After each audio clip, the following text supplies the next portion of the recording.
In the summer of 2023, 19 Wildcats stepped out of captivity and into the Scottish Highlands.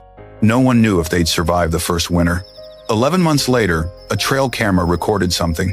The field manager, someone who had spent years preparing for every possible outcome, said he hadn't let himself hope for this. Not in year one. Not this fast. This is the story of what happened inside those 11 months, and why what that camera captured may have quietly rewritten what we thought we knew about bringing a species back from the edge. No one watched those 11 months happen. There were no cameras rolling in the forest, no field researchers hiding in the undergrowth. Once the enclosure doors closed behind those 19 cats, the cairngorms swallowed them whole.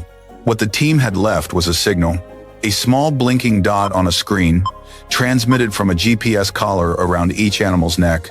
And for a while, that signal told a story no one had quite expected. Some of the cats moved, a lot. Several individuals pushed well beyond the release site, traveling 20, sometimes 30 kilometers from where they had first stepped into the wild. For animals that had spent their entire lives inside an enclosure, that kind of range wasn't just survival behavior. It was something closer to exploration. Others did the opposite. They picked a patch of forest and barely left it. Their GPS coordinates barely shifted from one day to the next. Whether they were struggling or simply settling, the data alone couldn't say. Then winter arrived. The Scottish Highlands in late 2023 were not forgiving. Cold, wet, prey harder to find, terrain that punishes animals not born to it. The team had modeled survival rates going in. They had prepared for loss. What they got instead was over 80% survival through that first winter, higher than almost any projection they had run. That alone would have been considered a success. But then, in the early months of 2024, a handful of the GPS collars started telling a different kind of story. Two of the females' animals that had been ranging freely across several square kilometers began to compress their movements dramatically.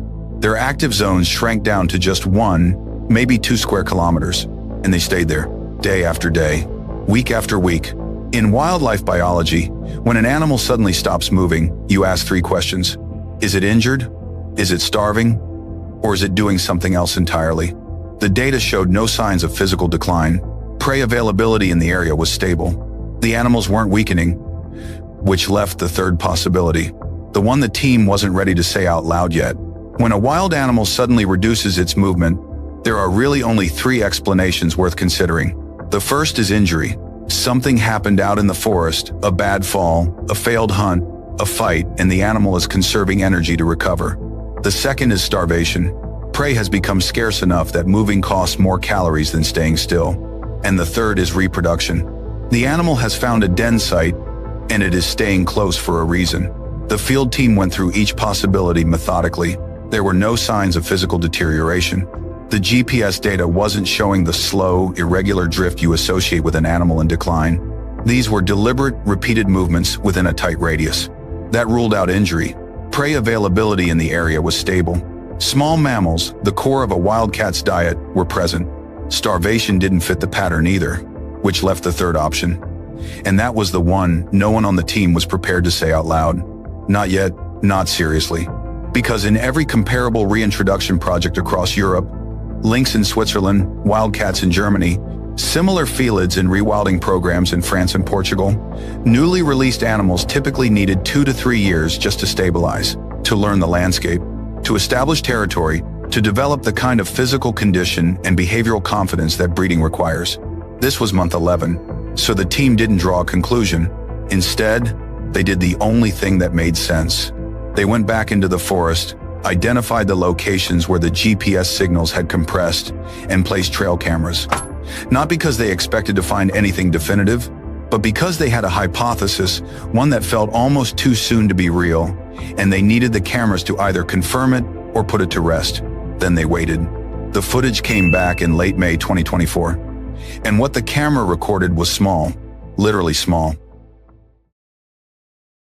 A wildcat kitten, approximately 4 weeks old, stepping out from the cover of dense undergrowth into a patch of open ground. For a moment, that is all it looked like. A small cat, in a forest, blinking at the light. But the field manager who reviewed that footage understood immediately what he was actually looking at. And it wasn't just a kitten. To produce that single image, that 4-week-old animal taking its first steps into the open, an entire sequence of events had to have unfolded correctly in the 11 months before the camera ever triggered. The mother had to survive a Scottish Highland winter, not in an enclosure, not with supplemental feeding, but on her own, in terrain she had never navigated before the day she was released. She had to hunt consistently enough to maintain the body condition required for reproduction. She had to locate, and be located by, a male another released wildcat, somewhere out in those same forests in a landscape spanning tens of kilometers, with no prior knowledge of where any of them were. She had to carry a pregnancy to term, and then she had to find a den site, give birth, and keep those kittens alive through their most vulnerable weeks. All of that, in less than a year, in projects that had been running for far longer, in better studied landscapes with more established populations. First-year breeding was not something teams put in their target outcomes. It was something you hoped for, quietly, maybe in year 3, maybe year 4. This was month 11. The camera had not captured a milestone. It had captured something the data models hadn't predicted, something the risk assessments hadn't accounted for, something that, by the standard benchmarks of European reintroduction science, simply should not have been possible yet. And that changed the entire shape of what this project had become. There is a distinction in conservation biology that doesn't get talked about enough outside of academic circles, but it matters more than almost any other metric in this kind of work. Survival is not success. It sounds obvious when you say it out loud, but it's easy to lose sight of when you're watching GPS dots move across a screen and celebrating the fact that an animal made it through winter. Survival means the individual is alive. It does not mean the population has a future. A population only becomes real, only crosses the threshold from managed remnant to functioning wild group when it can reproduce on its own. When the next generation exists not because humans intervened, but because the animals found each other, bred, and raised young in the wild. That's the line. And it's a much harder line to cross than survival. Consider what the 19 wildcats released into the cairngorms actually represented on the day they were set free. 19 individuals. In a landscape that hadn't held a self-sustaining wildcat population in decades, without reproduction, the arithmetic is straightforward, and it is grim. Animals age. Individuals die. And 19 becomes 15, becomes 10, becomes a number too small to matter. The project would have preserved a species for a few more decades in the wild, and then lost it anyway. But first-year breeding changes that calculation entirely. Because now the question is no longer whether these 19 animals can survive long enough. The question becomes whether the population they are beginning to build can grow faster than it loses individuals. That is a fundamentally different kind of story. It is the difference between a last stand and a starting point. What the camera recorded in May 2024 did not just document a kitten. It marked the moment this project moved from one category to the other. But here is what that camera footage could not tell anyone. It could not tell the team whether that kitten would survive its first winter.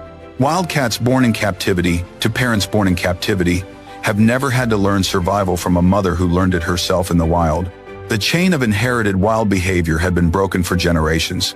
Whether it could be rebuilt in a single season, no one could say for certain from a single trail camera image. It could not tell them whether that female would breed again.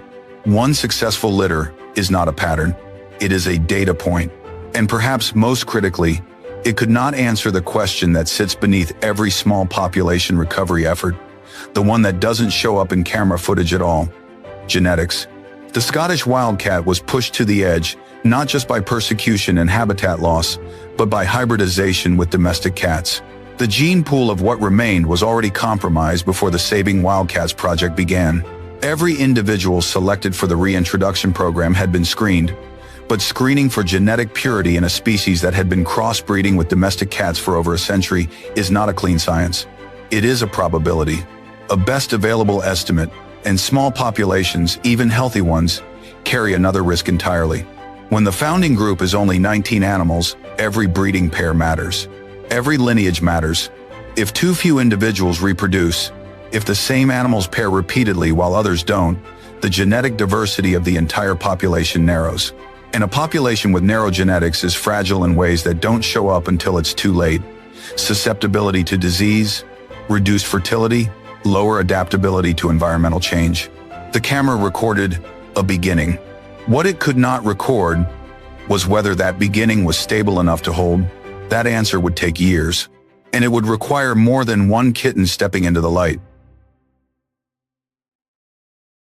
In the summer of 2023, 19 wildcats walked out of enclosures and into the Scottish Highlands. Nobody knew what would happen next. There were no guarantees, no precedents close enough to lean on, no model that said this was going to work on year one. 11 months later, a trail camera blinked on in the dark and recorded something small moving at the edge of the frame. A kitten, 4 weeks old, born wild. It would be easy to frame that as a victory, and in some ways it was. But what that image actually represented was something quieter and more significant than a single moment of success. For decades, the story of the Scottish wildcat had been told as a story of disappearance, a species that had survived ice ages and the collapse of entire ecosystems, worn down slowly by centuries of persecution, then by the loss of the forests it needed, and finally by something almost invisible, the gradual erosion of its own identity through hybridization, until what remained was barely distinguishable from what had been lost. By the time the Saving Wildcats project began, the question being asked wasn't whether the species could thrive, it was whether anything worth saving still existed at all. That kitten in the camera footage didn't answer all of those questions. The risks are still real, the genetic uncertainties haven't resolved, the long road ahead hasn't shortened. But it did answer one question, the one that mattered most in 2024. These animals, released into a landscape they had never known, in a country that had pushed their kind to the edge of existence, did not merely endure. They did not simply survive long enough to be counted. They did something that required the Highlands to feel, on some level, like home. They began a generation, and that is not the end of this story. It is, for the first time in a very long time, the beginning of one.